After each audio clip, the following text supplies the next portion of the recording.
Hello and welcome to my channel. Here I review new movies and television shows and release new content Monday to Friday. Today we're talking about the new Pinocchio movie starring Joseph Gordon-Levitt, Tom Hanks, and Benjamin Evan Ainsworth. It's written and directed by Robert Zemeckis and co-written by Chris Weitz. It's based on the novels by Carlo Collodi. Pinocchio is a puppet who is brought to life by a wish. Geppetto is a lonely old man who lost his son and wife long ago, and now lives and works in his carpentry store. There he sells clocks, music boxes, and toys. Lonely and missing his son, Geppetto looks out the window and sees a shooting star. He wishes upon it, and that night, Pinocchio springs to life. A fairy appears and tells Pinocchio that Geppetto wished for a real boy, and that if Pinocchio wants to be a real boy, he must go through an ordeal. She makes Jiminy Cricket into Pinocchio's temporary conscience, and then sings them a song before disappearing into the night. Geppetto hears the windows shut and wakes up to find Pinocchio. He's overjoyed and immediately makes him family. The two spend a wonderful few days together before Geppetto sends Pinocchio off to school. Pinocchio heads off for his first day in the big wide world.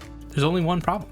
He forgot Jiminy at home. The story is pretty weak and makes quite a few changes from the original. The different parts feel disjointed, and the plot of the movie is obscured by all the random zaniness going on. The film is about Pinocchio going through different ordeals in order to become a real boy. He is supposed to learn to be brave, truthful, and unselfish. The problem is that all of these lessons are implied more than taught, and the movie doesn't do a good job of clarifying anything. In fact, it doesn't explain anything at all. There are a number of supernatural beings or events that appear or occur throughout the film that come in like a wrecking ball and then leave. It struggles with pacing, at times spending far too long hammering home a joke, and at others rushing through events without so much as a how are you. The movie barely acknowledges the shadow monsters on Pleasure Island, and it never names the villain, or deals with the horrific nature of what's happening there. There are too many characters, and the film is constantly introducing new ones, using them for a scene or two, and then tossing them aside like a used tissue. The film also suffers from a number of flaws due to poor creative decisions. For example, the majority of the cast speaks in their native British accents, but a few people try and fail to put on some kind of an Italian accent.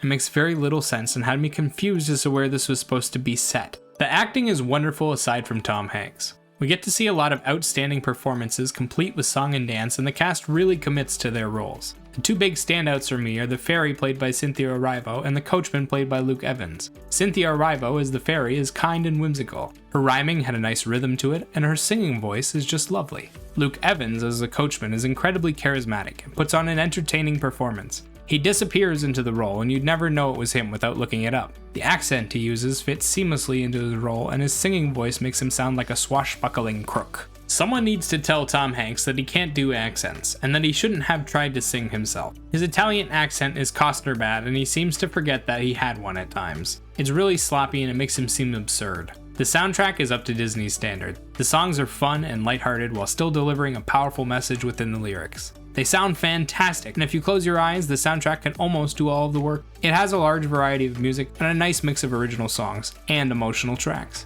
The film looks good and it's visually exciting.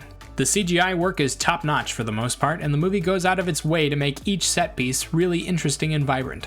Geppetto's shop, Pleasure Island, and Stromboli's circus are all neat-looking environments. They take creative license and create sets that are fun and extravagant rather than historically accurate, and it works quite well. It also has a decent bit of action, and even when things are a little slow, the movie is still visually appealing to look at. I didn't like the film, and I'm a bit biased because of the story. I really value a strong story.